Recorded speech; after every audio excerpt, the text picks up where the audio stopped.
tadi disampaikan peluang untuk menjajaki latihan di wilayah timur Indonesia sebagaimana yang waktu itu sudah disampaikan terdahulu oleh Pak Menhan Safri bahwa di perairan Indonesia Timur nantinya akan digunakan untuk latihan bersama.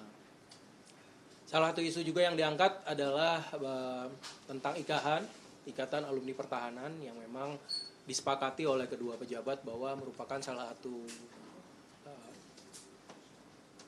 organisasi alumni pertahanan yang memang sangat unik dan mungkin satu-satunya yang ada di dunia, di mana pertemuan rutin bahkan sampai di level puncaknya ada beberapa petinggi baik dari Indonesia dan Australia yang terus berinteraksi, dan beberapa di antaranya juga merupakan sahabat lama dari Menhan Safri Samsudin. Tadi Pak Safri juga sempat menceritakan bagaimana pengalaman pada saat beliau mengikuti pertukaran juga di Royal Military College Dantrun, yang juga disampaikan cerita-cerita pada saat pengalaman beliau menjadi taruna dan berinteraksi dengan taruna dari Australia, di mana salah satunya juga taruna Australia itu menjadi Panglima Angkatan Bersenjata Australia, Jenderal David Hurley, dan tentunya ini juga bermanfaat dalam membangun hubungan bilateral, karena di hubungan dari yang dibangun tadi antara individu dengan individu kemudian terus dipelihara sampai ketika menjabat di level puncak,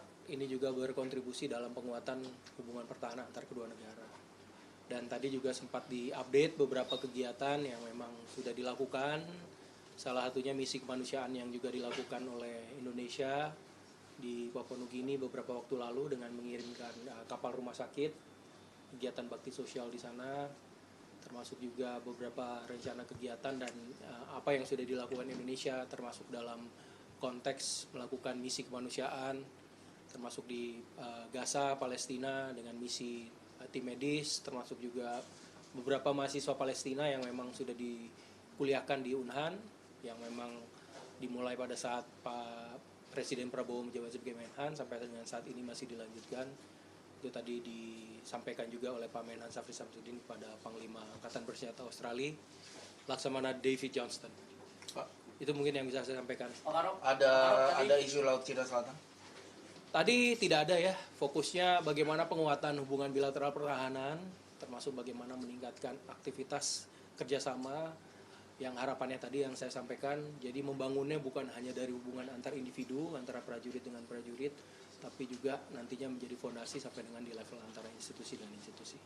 Pak Karo, kemarin sempat ada temuan WNA Australia itu yang masuk persenjataan ke OPM AKB. Nah itu dalam pertemuan ini apakah sempat dibahas terkait itu dan apakah ada tindakan selanjutnya dari hasil pertemuan itu, Pak? Ya, seingat saya tadi tidak secara spesifik ya, tidak disebutkan baik oleh Pak Menteri Safri Samsudin maupun oleh Panglima Angkatan Bersenjata. Namun tentunya kita juga mengapresiasi apabila memang ada penangkapan dan juga penyampaian informasi tersebut, karena itu menunjukkan bahwa Australia juga menghormati kedaulatan Indonesia, karena memang Papua ini adalah wilayah kedaulatan Indonesia, dan ini bukti bahwa diplomasi kita, hubungan kita dengan Australia sampai dengan saat ini saling menghormati dan saling mengakui kedaulatan yang ada. Pak Karo, izin ya. Sedikit soal kemarin Pak Safri sempat mention soal jet fighter Chengdu, Pak. Kira-kira dulu ya, Australia ya. Ya. Baru-baru ini kan Australia menaikkan fakta pertahanan dengan Papua Nugini. Fakta pertahanan bersama dengan Papua Nugini, artinya kan kita posisinya agak dikepung gitu. Apakah tadi dibahas juga soal itu? Itu satu. Dan yang kedua, menindaklanjuti dengan DCA tahun 2024 itu kan ada perjanjian operasi dari negara satu sama lain. Itu apakah ada tindak lanjutnya di pembicaraan ini, operasi bersama dari Indonesia, Australia atau?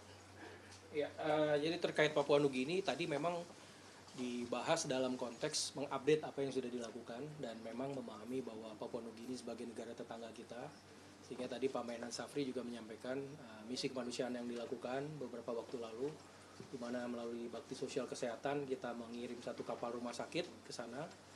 Kemudian terkait dengan DCA ini kan memang prosesnya sedang ratifikasi ya. Tadi tidak dibahas secara spesifik mengenai operasi bersama, tapi yang saya tadi simak dari percakapan beliau berdua adalah bagaimana aktivitas dan intensitas kegiatan yang sudah ada saat ini itu bisa terus dikuatkan dan ditingkatkan.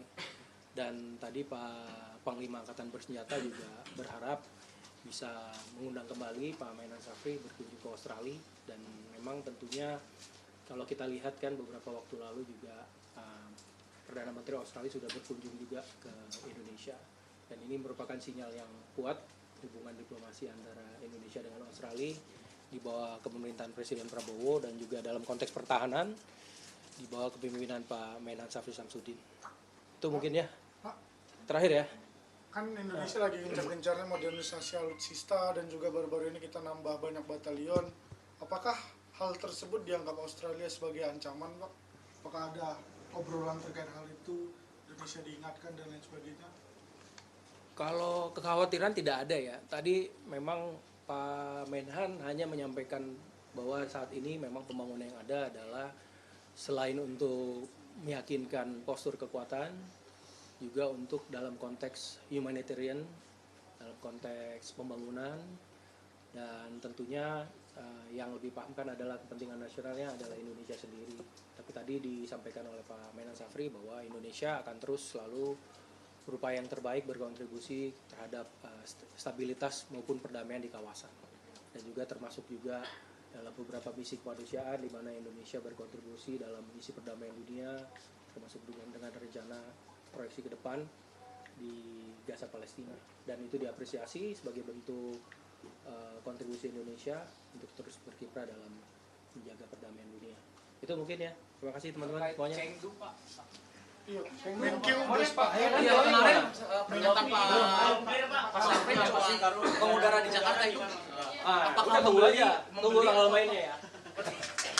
Oke, makasih teman-teman. Makasih, Karo. Tunggu tanggal mainnya. Agak ada kalimat asik. Ada lagi.